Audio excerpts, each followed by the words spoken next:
Kepulauan Riau terkonfirmasi positif COVID-19. Klaster baru di Batam tersebut disebut sebagai klaster jemaat HOG.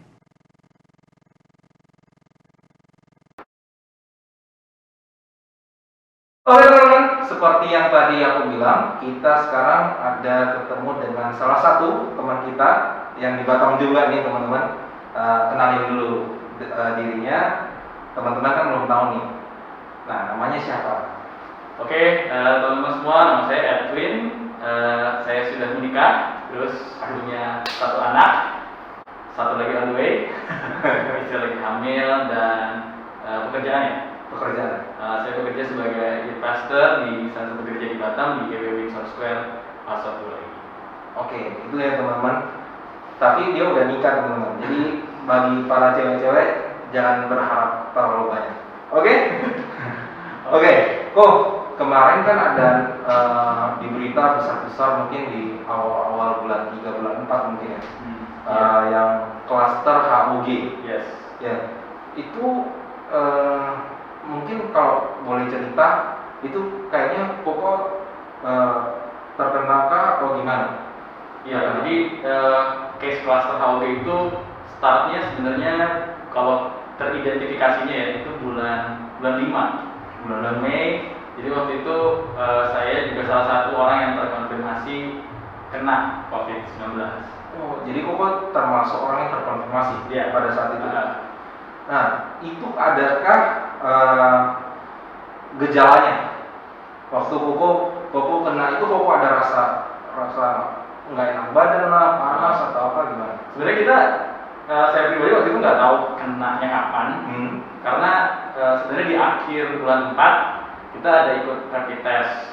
Waktu itu kantor semua ngikut rapid test dan hasilnya non reaktif gitu. Jadi ya kita pikir ya udah lah ya kan hasilnya non reaktif kan. Kalau reaktif kan baru kita lebih lanjut. Yes. Terus setelah tes tersebut seminggu kurang lebih demam. Demam dan ada kayak menggigil gejala, tapi nggak ada batuk, nggak ada pilek, nggak ada sesak nafas. Dan pas ke dokter cuma bilang oh ini tipes, jangan khawatir katanya gitu. Jadi ini bukan COVID ini tipes. Ya udah kan dokternya bilang gitu, masa kita melawan ya. Terus akhirnya ya udah sampai akhirnya salah satu teman pelayanan kita itu sakit, dibawa ke rumah sakit, batuk-batuk keluar darah. Dan akhirnya di swab test, terus dia positif. Nah, jadi di kontak tracing karena satu pelayanan bareng, barulah itu aku dites. Gitu. Dan hasil tesnya, swab test kan 2 kali ya. Sekarang sekali sih. Cuman dulu untuk memastikan harus 2 kali. Jadi yang pertama negatif, terus yang kedua positif. Itu jalan berapa lama? Kurang lebih seminggu. Jadi seminggu keluar hasilnya tes lagi. Berarti tes yang kedua positif. Iya. Dari kejadian itu dari pihak rumah sakit dan yang bertugas itu emang harus wajib 2 kali ya? Iya. Waktu itu sebenarnya belum ada aturan WHO. Jadi aturan WHO itu kalau nggak salah baru keluar sekitar akhir Juni. Ya, sekitar akhir Juni baru keluar bahwa cukup sekali. Oke. Nah, dan kalau waktu pas Koko kena itu dirawatnya di mana? Apakah mandiri ataukah ke rumah sakit yang ditunjuk di Batam? Waktu itu jadi pas ketahuan langsung pihak puskesmas hubungin dan dia akan jemput. Jadi waktu itu kayak jam 9 pagi ditelepon atau jam 10 gitu ya. Terus jam 11 udah akan dijemput oleh ambulans. Jadi langsung dibawa ke rumah sakit khusus COVID di Galang, RSKI Galang. Oke. Nah, ketika tahu itu kan pasti ada timbul rasa, adakah rasa minder atau rasa apa ya, cemas dalam hati, aku kena COVID dan melihat berita sih kayak heboh yang luar biasa itu pada saat Koko perasaannya seperti apa? Pada saat itu sebenarnya kondisi saya itu udah sehat ya. Jadi yang tadi tipes itu udah sembuh. Terus baru ketahuan swab test saya positif COVID. Jadi kondisi sehat. Cuma khawatir itu mulai muncul karena kalau saya positif berarti keluarga harus dicek semua, termasuk anak yang umurnya belum sampai 3 tahun, istri kebetulan kerja di perusahaan Jepang, yang karyawannya itu juga banyak gitu. Jadi itu yang bikin sebenarnya lebih ngerinya di situ. Kalau secara fisik kitanya kan sehat ya, saya kan sehat waktu itu, jadi nggak takut ke diri sendiri sih, cuman lebih ke gimana nanti ya kalau ini kan positif, istri positif, anak positif, aduh kan itu yang lebih jadi kekhawatiran sih soal itu. Nah, gimana waktu pada saat rasa khawatir kan menyerang itu, wah udah pasti pikiran mungkin lari kemana. Gimana caranya Koko untuk bisa menenangkan diri atau pokoknya biar berdamai dengan situasi. Waktu itu saya juga bersyukur karena semua teman-teman, bahkan ada yang dari Jakarta, dari mana-mana tuh kontak, kasih support gitu ya. Itu sangat-sangat dibutuhkan sih. Karena pada saat itu saya walaupun kondisinya sehat tapi jadi down juga karena takut dan cemas kayak tadi. Dan satu hal yang selalu dipesenin, saya punya teman yang dia udah duluan COVID di Jakarta, terus dia tuh pesenin kalau COVID ini sebenarnya dilawannya dengan antibodinya sendiri kan, dengan imun tubuh, dan imun tubuh itu tercipta kalau kamu tuh sukacita, kamu nggak takut, nggak khawatir. Jadi makanya melawan COVID ini sebenarnya kayak melawan naluri alamnya kita. Karena COVID harusnya takut, cemas, tapi kita harus lawan kalau mau sembuh rasa takutnya itu. Jadi makanya support dari orang-orang sekitar itu sangat penting. Waktu itu saya bersyukur teman-teman semua pemimpin, orang tua semua tuh support, kasih pesan, telepon, doain, dan akhirnya saya bisa lebih kuat. Tapi yang lebih dari itu, saya juga cerita ya. Saya maksudnya gini, kadang waktu kita dalam posisi kayak gini, kita tahu kalau kondisi akan baik-baik aja. Tapi kadang nih kita nih perlu cerita perasaan kita nih sekarang lagi takut. Nah kadang orang suka nggak ngerti, dia cuma udah kamu jangan takut, udah pokoknya percaya saja gitu ya. Ya saya juga tahu, saya juga pelayanan, saya juga pastor, saya tahu firman nih, saya tahu janji Tuhan mendatangkan kebaikan dan segala sesuatu. Cuman memang pada saat itu pengen ngeluapin rasa takutnya. Dan saya bersyukur istri saya luar biasa gitu ya, walaupun dia juga takut posisinya.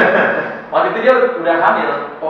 Jadi lagi hamil 1 bulan, terus ditambah dia sendirian di rumah karena ipar saya suami istri kena juga. Jadi kita satu rumah berlima, 3 orang positif, 2 orang ini istri dan anak saya lagi nunggu hasil gitu. Dan istri lagi hamil, jadi nggak ada orang. Dan bayangin nggak ada yang bisa datang ke rumah bantuin, pada takut semua. Jadi akhirnya puji Tuhan ada beberapa orang yang kayak terus anterin makanan taruh di depan kayak gitu. Jadi dalam posisi kayak gitu kita tuh saling menguatkan. Ya saya ceritain aja saya takut, saya nangis gitu ya. Dan yang penting keluar, habis keluar lega, dan juga sebaliknya. Jadi itu salah satu cara sebenarnya untuk bisa berdamai, luapin aja emosinya dengan orang yang tepat, dengan cara yang benar, terus kelilingi dengan orang-orang yang supportive. Amazing. Jadi pilih tempat curhat itu perlu dipilih juga ya. Iya. Oke. Waktu Koko di sana, sambil boleh cerita lagi ya. Aktivitasnya apa? Apakah Koko berbaring dari pagi sampai malam, ataukah ada aktivitas lain dan gimana? Kalau di sana, khususnya di Galang, karena saya di situ, dia sebenarnya memperbaiki pola hidup sih. Jadi pola makan, pola hidup, pagi udah dibangunin, dikasih sarapan, terus sekitar jam 6:15. Wah. Padahal biasanya juga kita nggak sarapan gitu ya. Sarapannya ntar udah mau makan siang gitu. Jadi bangun, terus kasih vitamin, karena kan nggak ada obatnya, belum ada. Kasih vitamin, terus disuruh keluar, exercise, olahraga, jalan boleh, jemur boleh. Terus balik, nanti mandi, dokter datang. Habis itu bebas sampai dekat-dekat jam 12, ada makanan lagi, kasih vitamin lagi. Habis itu bebas sampai sore, nanti boleh keluar kamar ke area lapangan gitu untuk kayak olahraga lagi, balik, terus malam dapat makan lagi, udah. Jadi gitu aja deh. Lebih ke ya pola makan, pola hidup, sama asupan vitaminnya itu. Oke. Oh iya, madu juga. Madu. Jadi beli madu. Kalau kalau aktivitasnya di sana berarti memperbaiki pola hidup. Nah, bagi teman-teman yang lagi nonton nih, pesan buat Koko, buat teman-teman yang lagi nonton, tips yang bisa diaplikasikan dalam hidup pada saat corona ini apa?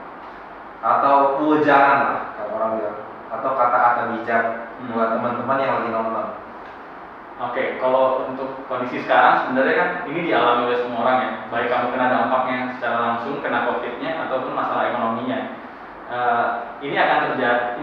Ini dan ini kita belum tahu sampai kapan gitu, karena vaksinnya sendiri masih dicoba, nggak tahu benar-benar efektif atau enggak. Jadi kita harus berdamai sih dengan situasi yang ada. Maksudnya berdamai itu bukannya pasrah ya, tapi oke, ini memang saya harus hadapi, saya nggak bisa hindarin. Ya mungkin ada teman-teman yang kena secara fisik, bahkan posisinya lebih parah karena sakit gitu ya. Kalau saya kan waktu itu nggak sakit. Ya, kita harus berdamai dengan situasi itu. Oke, Tuhan izinkan, tapi Tuhan janji Dia terus bekerja dalam segala sesuatu untuk mendatangkan kebaikan. Tapi kita hanya bisa terima kebaikan kalau responnya benar. Kalau respon kita marah-marah, kondisi kita bakal makin drop, imun tubuhnya nggak bakal kuat gitu ya, malah kondisi kita bisa makin parah dan makin parah. Karena di dalam sendiri kita tuh selalu diingetin sama dokternya, pokoknya jangan stres. Semakin kamu stres, semakin imun tubuh kamu turun, semakin gampang kamu sakit, virusnya bisa lebih berkembang lagi. Jadi kamu harus jaga hati kamu penuh sukacita, dan sukacita itu kita dapati yang sejati ya dari dalam, yaitu dari hubungan dengan Tuhan. Jadi tipsnya, yuk berdamai dengan situasi ini, percaya sama Tuhan kalau Dia terus bekerja dalam segala sesuatu untuk mendatangkan kebaikan, jaga respon hati dan tetap berhikmat ya, tetap jaga. Saya sendiri walaupun udah sembuh, waktu itu kurang lebih di karantina 21 hari, dan yang ajaibnya Tuhan buat mujizat istri dan anak saya itu negatif. Wow. Gitu. Jadi dari situ aja saya udah tahu Tuhan nih membuat batasan, Tuhan jagain gitu, karena saya nggak kebayang kalau sampai itu terjadi akan sangat-sangat buat saya tambah stres dan bisa makin lama sembuhnya gitu ya. Benar. Jadi bersyukur Tuhan Yesus menjaga mereka dan akhirnya saya juga sembuh cepat, dan sampai sekarang kalau udah sehat tetap pakai masker, cuci tangan, hindari kerumunan, jaga kebersihan. Oke teman-teman, itu tips dari Ko Edwin ya, Yes. teman-teman. Untuk Instagram Ko Edwin, namanya apa? Nanti ada di sini. Oh, iya. namanya apa? Ko? Namanya Edwin Wete. Nah itu di sini ya teman-teman. Nah, oke teman-teman, mungkin video kali ini gitu aja. Thank you Oke. Ko Edwin. Sama-sama. Jangan lupa untuk like, comment, share, subscribe channel ini ya. Oke. Dan tonton video selanjutnya. See you di next video teman-teman. Betul ya.